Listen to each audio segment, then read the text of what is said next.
or doon ka sa workshop mo. Huwag kayo yung magtutok ng blower ha. Yung kagaya sa wheeler kong kasamahan. Init masyado sa Purjaira kami sa Middle East. Nagtutok ng blower. Nakahubad pa. O di, nangingisay siya, na-dehydrate. Ganun ang mga ano niya. Chrome. Kailangan, mainit man ang ano, sa engine room, kailangan tubig palagi. Mayroon tayo sa engine room na iodized salt. Pero hindi ako ano noon, hindi ako yung masikmura ako pag mana ako ng iodized salt.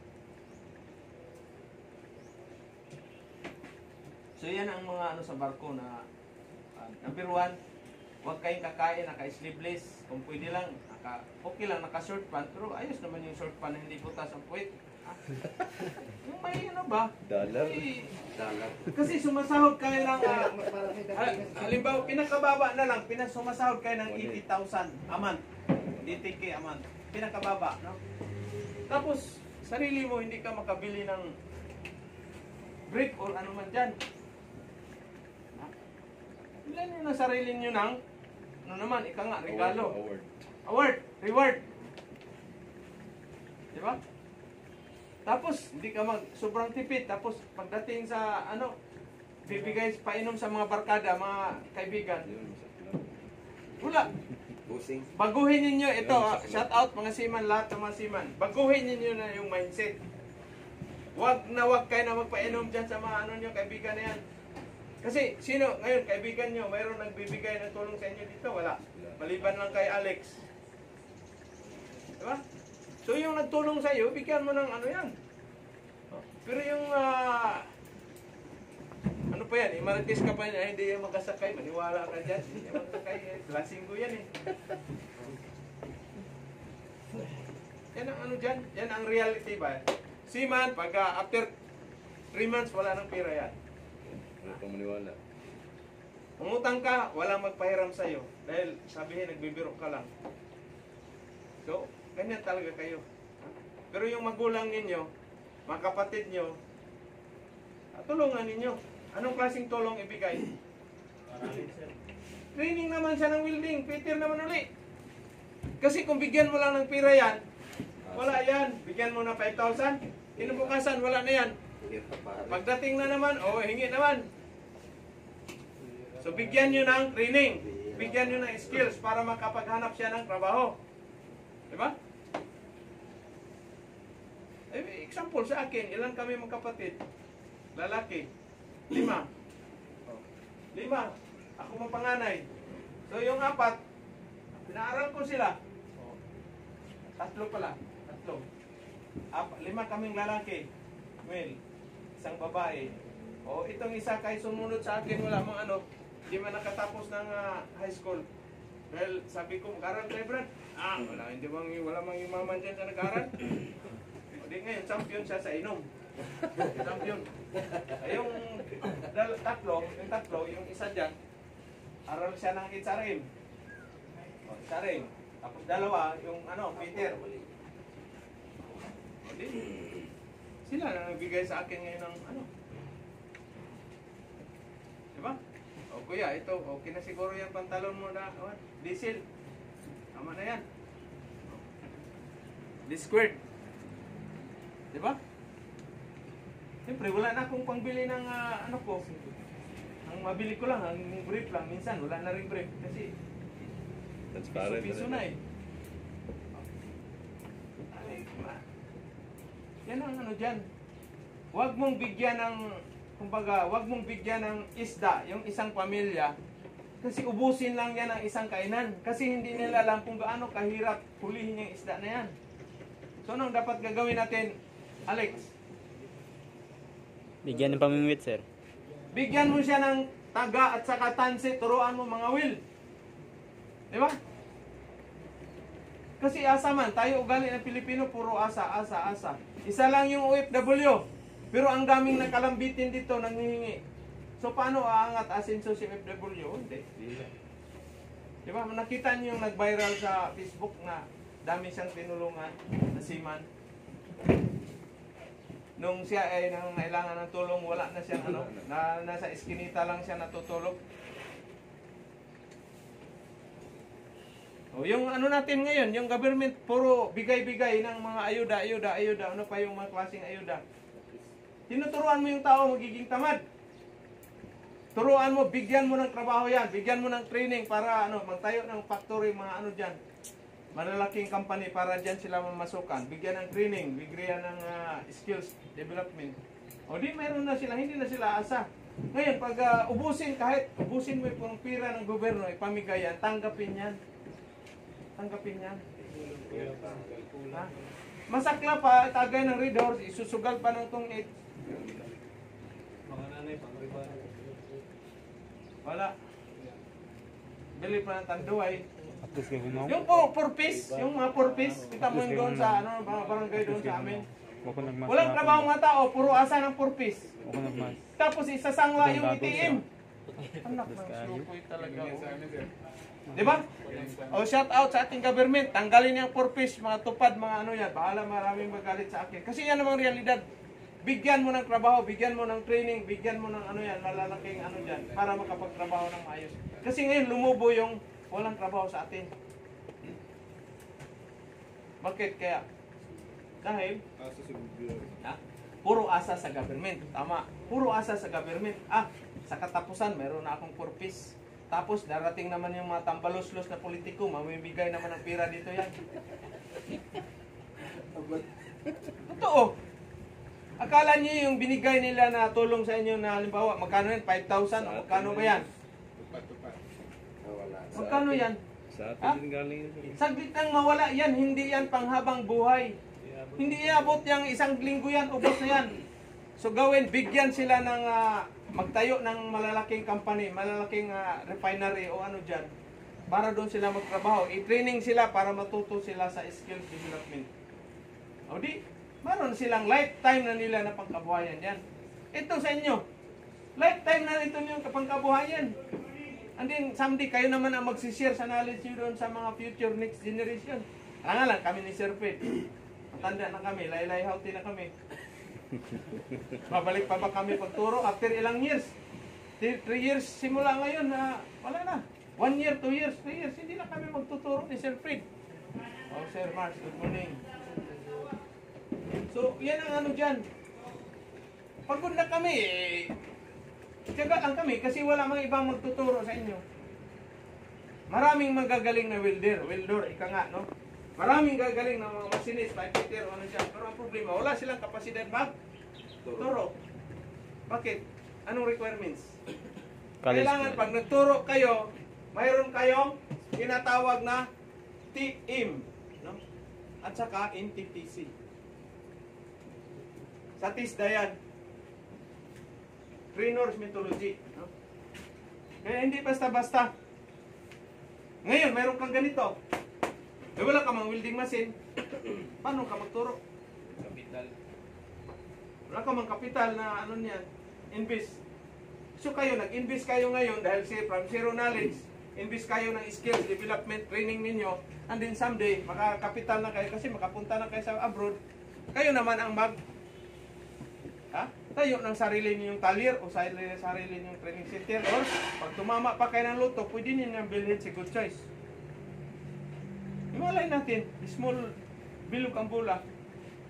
Diba? Malay natin, si Sir. Oh, makatayo siya ng branch doon sa Bukidnon or sa Juan. Diba? Ikaw sa Bohol, nandyan si third chief engineer, magiging chief engineer yan. O, tayo kayo doon. Pangalan, Good Choice. Walang bayad yan, free. Plaster pa, tulungan ko pa kayo mag-plaster ng mga documents. Diba? So maparami na yung ano natin. Maparami na yung mga graduate. Yan lang yung kasimple. Ito, Zamboanga. Diba? Gano'n mo, layo, Zamboanga, Bulacan, o ano pa, Bukidnon, Davao. Mayroon pa Cebu. May Bohol. So, bakit kaya? Kasi yung mindset, ang mindset ko is, wala na. Biniglan tayo ni Lord ng idea, ganito ang gawin mo. Siyempre, wala si Lord din. Magawa ko ba ito? Hindi. Si Sir Fred, katulong natin, alalay natin sa training. So sa barko, kayo naman sa barko, pag mayroong gusto mag-aral ng welding o gas cutting or turno, huwag niyong ipagdamot yung ano ninyo, abilidad, i-share ninyo. Kasi someday, makakatulong din sa inyo yan. Prove na yan sa akin, yung tinulungan ko dyan, ngayon nagiging mechanic na. Kung magkano isang araw, $350 per day. Kaya nagpunta dito nung December, o di nakanabara na. Dati wala, kahit padyak wala. Shout out boss. Tayo, dyan sa Pagadian. Punta dito nung December. Di? Kung wala daw ako, wala siya ngayon sa $350 per day. Pero mas malaki yung mga kasabay ko. Kasi mabot na sila ng almost sa $600 per day. Ngayon, naka-experience na offshore kagad. Offshore kagad. Offshore or asan? Australia. Mga bata pa, kung hindi pa mabot ng kurte. Target, 3 sakay lang o 5 sakay. Landbase kagad. Diba? Landbase or wala ibang pinakamalaking sahod ha. Pinakamalaking sahod. Wala ibang pinakamalaking sahod ngayon. So, bigyan ko na kagad ng tip kayo.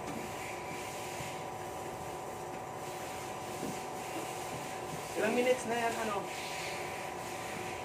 Sir, nag-cut mga kaduha. Okay. So, ang malaking sahod ng welder ngayon, okay? Number 1, sa offshore. Ano ba tong offshore? Ano ba yung offshore? So, sa offshore, mayroong oil rig, ha? Oil rig or platform. Ha? Oil spirit platform. Tapos yan, mga survey ship. At saka cable ship. Tapos, yung mga construction vessel at saka EPSO. Ito yung malalaking sahod ng mga sa offshore. Ngayon, pangalawa, dito kayo sa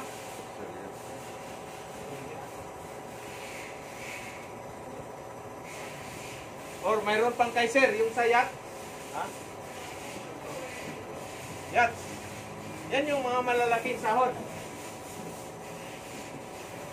Kumikita kayo dito ng 1M sa isang sa isang year.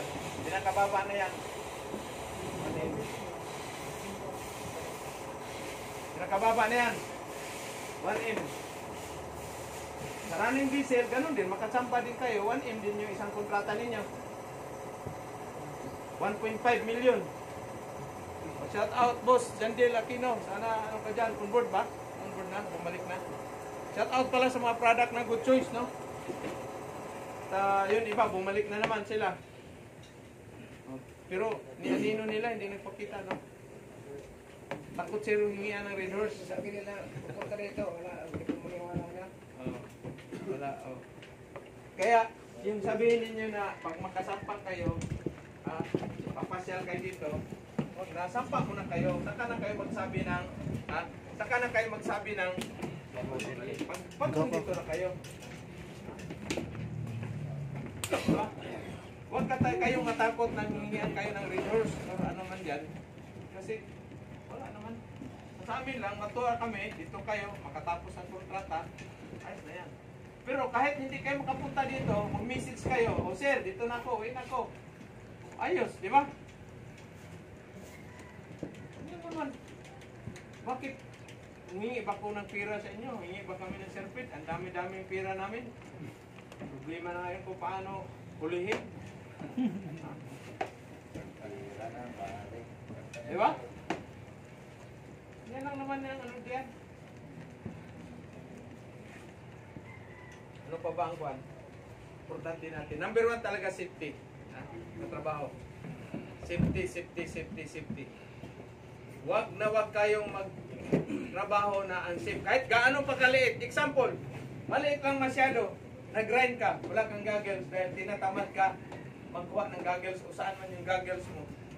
O wala ka, hindi ka gumamit ng t-shirt. Pag grind mo ngayon, biglang tumagilid ang bangko. Tumalsik yung bolt, tinamaan yung mukha mo. Uwi ka na. Once na disgrasya kayo sa barko, na wala kayong PPE, wala kayong ano dyan, ang shipboarding practice. Mayroon kayong insurance, pero hindi basta-basta yung insurance magbibigay. Magkaroon pa ng investigasyon yan. Naputulan ka, napungkol na ano dyan, investigasyon yan. Bayaran ka, pero putol naman yung ano mo. Kagaya yung sa dito, naputol yung daliri, kinain ng nagbarina, gloves, putol gloves. Kinain ito. Ano to? Putol. Hindi. Bayag pa kayo, bayaran kayo ng 2 million. Sinong gustong 2 million, putulin yung daliri, 4. Wala? I-4 ka na. Maliban lang doon sa may mga matatanda na napiter, sinama pag-cutting ito para makapira, pang suicide na. Grinder, binutol. Sabi na ba? Wala naman, no choice na, matanda na, walang ipon. So, ano sana tayo? Okay? Ay, si ma'am. Good morning. Good morning, sir. Sige, mapasukin mo na si ma'am. Sa ano ma'am, sa office pa. So yan ang ano dyan. Huwag ninyong gagawin yan. Ha? Pag tumanda man kayo, walang ipon, huwag niyo putulin yung mga daliri ninyo or bagsakan yung paa ninyo para magkapira lang. Ha? May mga ganyan ng mga aksidente. Pinutol yung daliri para lang mabayaran ng milyon.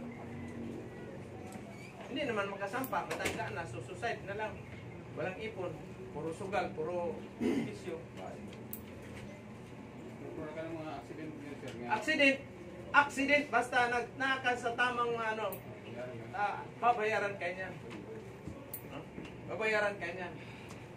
Pero pag na-aksidente ka, umakyat ka ng ilang meters, wala kang harness, disgrasya ka, pag tagilid ng barko, laglag ka, nabalda ka, paralyzed ka ngayon, magkaroon pa ng investigasyon yan. Hindi basta-basta ang yan. Bayad, insured kayo. Pag alis pa lang sa Maynila pa lang, pag sampa mo ng pagpasok mo sa aeroplano, automatic, insurance na yan. Nakapirma ka na ng kontrata, automatic, na yan. Insured na yan. After 72 hours, before 72 hours, dapat makareport kayo sa manning agency. Pag uwi ninyo, halimbawa ba, uwi na kayo. Kailangan within 72 hours mag-report kayo sa agency ninyo. Okay? 3 days, before 3 days. Bukasan, report kayo, hindi yung umuwi na kayo sa probinsya, tapos after 1 month, saka pa kayo tumawag na, ma'am, dito na ako, umuwi na ako, after 1 month. So, magagalit yung agency. Klaseng seaman. Dapat, okay, kinabukasan, pagdating ninyo, kung ayos man yung panahon, minsan kasi may mga bagyo, hindi kayo makalabas. Dating Manila, kasama ang panahon, ulan. O di ano gagawin mo, abay, ano gagawin mo pag maulan man, bagong baba. Siyempre, hitir-hitir ka muna, ulan man, malamig man. Tapos pagupit mo na. Hindi yung magpahaba kayo ng buhok, ha? May buntot-buntot pa dito. Ha? Pag mag-report kayo sa agency, dapat walang balbas, maiksin buhok, magandang may collar. Pantalon, bawal mag-shirt pant, bawal mag-chinilas. Dapat nakapantalon kayo, nakasapatos, naka-collar. Huwag kayo mag-report sa agency na naka-t-shirt lang, plain t-shirt. Kahit X-row na kayo dyan, kahit ilang years na kayo dyan, huwag niyong gagawin yan. Kailangan may collar. Pag nag-apply din kayo, kailangan may collar. T-shirt, hindi yung walang round neck lang, walang collar. Hindi kayo tatanggapin. Sa guard pa lang, hindi kayo papasukin. Bawal. Experience ko yan sa isang agency sa Manila. So yan ang dyan. Importante. Basta mag-report kayo, malinis, maggupit, balbas. Kasi sa barko, abutan ka ng 10 months, walang marunong maggupit. Mahaba na yan. Nakita niyo yung buhok ko ng 11 months, yung nasa, Panama Canal kami. Dito, haba. Pag-uwi, bukasan, gupit. Sabi ng barbero, sayang buhok mo sir, haba sir. sayang, tutubo lang yan. Lalo sa barko, mainit. Skinhead, yung kanya gupit, dapat. Mainit man. Ito kay Chief, ayos na yan. Kasi skinhead na yun. Mag-practice ng gupit sir, may bayad na sa barko sir eh. Oo, $5. Pinakababa ng $5. 40 na sir eh. 40? Sa amin, $40 eh. Kahit walang magpagupit, buwan-buwan yan, ibigay. No. Akin yan, sa inyo, ano, ayos, may panggupit bayad, 40. Ayos, mga kasampa dito. Dami ko nang ginupitan sa barko. Tatlong klaseng panggupit ko ha. Yan din nyo, mga siman. Mayroong pang flight, pang finish contract, ibig sabihin, gupit. Mayroong pang extension. Mayroong pang stay on board, bawal ka lumabas. Tatlong gupit, klaseng. Mayroong clipper. Oy, yung pala, bago magpunta kayo ng Manila, magpagupit kayo, meron tayong clipper dyan. Panggupit ba? Meron tayo dyan. Para bakal nga, kaya gupitin. Buhok kaya. Samples, Milo sir.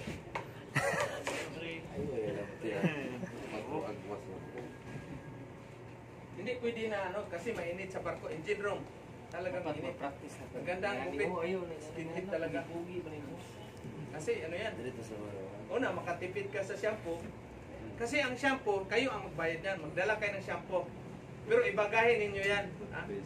Toothpaste. Yan, dalawa. Hindi yung puro Cialis at saka Viagra dadali ninyo. Nabugan yan. Sabon, may barko Toothbrush. magbayad doon. Toothbrush. Colgate, tatlong Colgate. Mayroon namang mga binta na doon sa Bandistor. Isa lang ganyan kalaki. Tapos kung maubusan kayo, mayroon namang binta doon sa kay Mayor, Chief ko. O isa pa, ano pang pinaka-importante natin kung ibigay ko sa inyo? Pag nag-inuman, maglagay ka naman ng share mo. Hindi yung puro katungga, tapos hindi ka naglagay ng share. Siyempre, Peter ka, siyempre, bagong ano ngayon, after mga nakasahod ka na ngayon, after 1 month. Kasi first month kay kabisaduhin mo yung mga ugali ng mga tao. Saduhin mo yan, sila. Eh, siyempre, ngayon, may alak man. Sip ko kagad, ano, Yor, ano pa dyan? May beer ba tayo dyan? O, alak na, ano? Mayroon. Hindi, katihin mo kagad, isang kahong beer. Sabado nights. Pero pag may linggo, kaya trabaho sa linggo, pwede pa rin Sabado nights. Okay. Isang kahon. Katihin mo ngayon, isang kahon. Pag wala pa rin, naubos isang kahon, wala pa rin ano. Ngayon, nagdagan mo pa isa. Peter, laki ng sahod, 2.5. Pero pag malakas ka uminom, tapos hindi ka marites yan, amotin yan. Nandun ka na sa kabilang barko. Sino Peter sa sampa? Milo man yun. Ay, wag yan! Malakas tumuga yan, di marunong magbigay yan ng alak din yan. Kasi sa barko, sa ano na yan, yung mga chief engineer, first engineer, magtatanong yan. Ano ba, pauwi na si Peter. Pauwi siya. Magtatanong sa inyo yung taga-makinista kung sinong may kilalang Peter na nasa bakasyon ngayon. O sir, mayroon doon si Jimmy sir. Bakasyon yun. Ayos ba yun? Ayos yun sir. Bukalista namin yun sir sa ano sir. Galing kumanta yun sir. Malakas pa magbigay ng alak sir, si beer sir. Hindi. Isang buwan ka pa lang sa bakasyon, wala na, tawag na yung agency. Oh, Peter! Merong nag-request ito sa kabilang barko. Halika na, pa-schedule ka na ng ano, kuha ka na ng ticket. Hindi. Tampa ka na magagad. Pag tinawagan kayo ng agency, huwag niyong balibaran, huwag niyong hindian, huwag niyong tanggihan. Ha? Tandaan niyo ha? Kahit 2 linggo pa lang bakasyon, sampahan mo na. Kasi once pag tinanggihan mo yan, wala na, iipitin ka. Ibig sabihin, emergency yan. Tatawag naman sa yan, emergency pit. Magpahan mo muna to. O sampa. Pag hindi talaga, 1 week lang, may clinic ka pa rin, papuntahin mo si Mrs. sa Manila or yung girlfriend mo. Diba? O pag walang girlfriend, anong gagawin? Hello? Magrinta. Gamitin nyo na yung triple A. Triple. Triple A. Magrinta may lano. Abilidad, atik. Siyempre, pasok ka ngayon sa mall, bagong baba ka. Pili ka na ngayon sa lakos. Ganun, siyempre, tingin ka, siyempre. Di ba? O di, Ano na yung bahay? o di, kunin mo kagad yung contact number in case na masira yung lakos na binili mo. O di, ma'am, masira yung ano ko ah. Di ba? Mayroong sinulid na taklas. O di ba? O di, yari kagad, di man kanor. Pero ingat kayo sa good morning, Sir Boy. Ingat kayo, safety first palagi. Hindi lang sa trabaho, safety first kayo, kundi pag nakipagtali kayo, kailangan safety first din. No. Know your partner, ika nga. Mamaya, bigla ka lang pick up doon sa plaza, ganda. Ang ending, wala ka kasi nalasing ka. Wala kang gamit ng safety first. After 5 months, simptomas na kaagad, nandun ka sa barko ngayon. Simptomas na. Nilalagnat, may mga ano dyan, rasis na. So, na-AIDA ka pala. So, after 5 years or 3 years, hindi kayo makasampa ng barko. Hindi kayo makasampa ng barko. Pag mayroon kayo niyan, 100% tapos na ang maligayang araw mo pare. Maraming seaman na dali sa AIDS. Swerte kami ni Sir Fred, ibig sabihin matinig kami dalawa. Talagang Pilihan. Baon mo yung kasi pag sa barko, minsan ano yan, lalo na pag nakainom ka na. Wala na yan. Kaya Ganda. bago kayo lumabas, may sikreto dyan. Pero ano man tayo ngayon? Naka-live man tayo. Baka mamaya maraming mag-message sa akin. Ipos na sir, ipos. So yan ang ano dyan. Yan ang sikreto. Kaya sabi ko, pag Peter kayo, ikaw ang ano dyan eh. Kumbaga sa engine room, ikaw ang supervisor, ikaw ang foreman. Kaya magaling ka dyan sa mga diskarte. Triple A nga eh. Pero huwag kayong magmayabang. Nag-aprada kayo ng good choice, baka mapahiya tayo dyan. Saan ka ba galing? Lapit. No? Talyer. Talyer lang. Talyer. Anong paggawa? Talyer ng mga tricycle. Yung paggawa ng mga tricycle. Di ba? At least, alam niya kung pangit yung hinang mo. Kaya pala, tricycle galit, pangit, di ba? Pero pag magmayabang ka, galing ako ng good choice. Talagang matindi yan. Pero ang iniinding ng hinang mo, puro na kurbada-kurbada, patay ka. Pansaw ang inabot sa iyo. Pero pag look, ano ka lang, yung talyer, kung sa ano, yung paggawaan ng window grill. O di ba? May katwiran na, pag full wheel mo, hiwi-hiwi, kasi galing ka lang paggawaan ng talyer eh, o ng window grill. Kasi may bago kang sampa, nandyan yung mga engineer, o wheeler, mga marites, mag-observe yan, lalo na pag bumili ka na ng pipe. Kasi yung workshop mo, yan yung isa sa place na malamig, yan man yung magtatambay. So, pero nakikiuso lang yun. Pala, ayos yung ano mo, hinang, ayos yan. So na yung kay Mayor, kay Chipok. Ang Mayor, ayos talaga yung bagong sampa ng Peter, hanip, tumirada. Pero pag pangit din, ganun din. Mayor, lugi na may jeans natin. Bakit, Pete? Bakit? Wait, Ayan, wala. Pangit ang hinang bagong sampa ng Peter. Maritis na yan. 2.5, lugi yung ano natin. Laki ng sahod. Ano ba ito yung agency natin? Ang dami-daming Peter sa Manila. Bakit ito ang pinadala? Kasi sa barko, maraming maritis. Maritis. Pag hindi mo pa inumin, yan, maritis ka. Pag pinainom mo naman, maritis ka rin. Okay, good morning sa ating viewer pala, subscriber no, sa Luzon, Visayas, Mindanao, sa buong mundo. So, ito yung The Millionaire's Skill Worker, no? Meron tayong bago. So, mag-lecture muna ngayon siya, no? Tapos, kayong magkuha ng certificate dyan, mamaya, isa-isa tayo interview. Ha? Tapos, si-share naman Friday ka lang, no? Friday lang. Wait na kagad. Si Mark. Bukas, Friday na bukas. Uy, bilis ah. Sige, pagawa na natin sabay certificate mo pala. Tapos merong darating from Bukidnon ba yun? Maramag ba yun?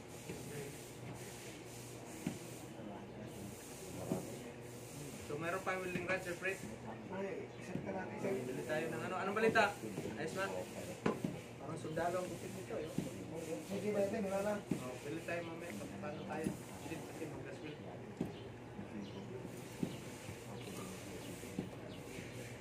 Gaswil, tapos pipe fitting. Yung iba na ano, Sir Fred, magpa-pipe fitting yun. Pa-plaster na yung ano doon. Pipe fitting. Si Roy, naka-gaswil ka na? Gaswil. Plaster na yung ano doon, pipe fitting mamaya. Saan ba yung bago? Naka ano na? Ano ka, vertical? Yan ka. Berhit na. Sino yung katlo ninyo? Ah, doon sa Surigao. Ulit. Okay. Okay, so may katanungan. Pumunta na. Wala? Pumunta na. Sino magbayad ngayon? Yun ang importante, sir. Okay, ayun. Ano yung mga na yung electric pan natin? Electric mo yan. Kasi minsan ito, nag-under pa rin kahit wala ng tao. Dapat pagtapos, talaga. Okay, so thank you sa ating viewer, subscriber. Thank you. No? Okay, almusal muna ako. Almusal.